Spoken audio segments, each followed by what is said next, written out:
सबसे ज़्यादा परेशान और तालिब इल्मी दौर में होता है। इंसान सबसे ज़्यादा परेशान तालिब इल्मी दौर में होता है। ये वही दौर होता है इंसान मैदान इल्म को छोड़ देता है तो कैसी उम्मीदें टूट जाती हैं। वो उम्मीद जो माँ ने बेटे को रोशन मुस्तकबिल को लगाई होती है, वो उम्मीद जो बाप ने बेटे को ऑफिसर बनने पे लगाई होती है। इंसान अक्सर इस लड़ाई को लड़ते लड़ते मैदान में जब थक हार कर गिर जाता कहता है, इरादा टूटता है, वापस लूटने का इरादा बांध कर लड़ाई छोड़ता है तो आंखों के सामने माँ की वो उम्मीद नजर आती है, बाप के वो हाथ नजर आते हैं। फिर हथियार उठाकर जिंदगी की उस जंग को दोबारा लड़ना शुरू कर देता है। याद रखना, अगर आप इस जिंदगी की जंग को सुरमा बनाना चाहते हो तो हर मुल्फी को खुद मशबत करना पड़ेगा।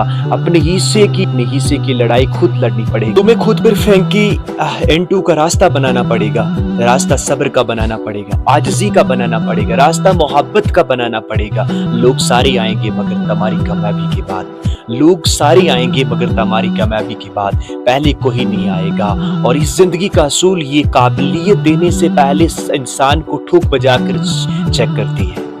इस सफर में खुशी मिलेगी लेकिन हर गम के वक्फे के बाद ही खुशी मिलेगी। जिंदगी इसी का नाम है।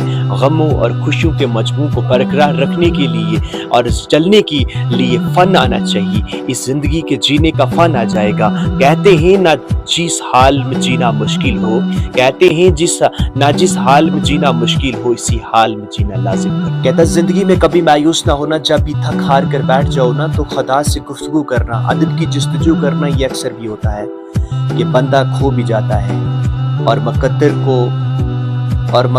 को बुरा जानो तो सो भी जाता है। अगर तुम हौसला रखो तो वफा का सिलसिला रखो, अगर तुम हौसला रखो तो वफा का सिलसिला रखो। उसे खालिक समझते हो, उसे राब्ता रखो, तुम कभी भी नाकाम नहीं हो सकते हैं। अगर आपके पाँव में कांटा भी चुभता है तो मालिक कायनात उसका भी बदला देता है। अगर जिंदगी में एक गम भी आ जाए तो आप सोचो कि इसका कितना बदला होगा। अगर तुम्हारी जिंदगी में गमों का ढेर आ जाए तो यकीनन खुश हो जाओ कि तुम्हारे लिए बदले भी होंगे। आखिर पर यही कहूँगा, नीयत तुलती है पलड़ों में अमल नापे जाते हैं, नीयत तुलती है अब पलड़ों में अमल नापे जाते हैं। वहाँ जो हाथ उठाते हैं वो खाली नहीं जाते।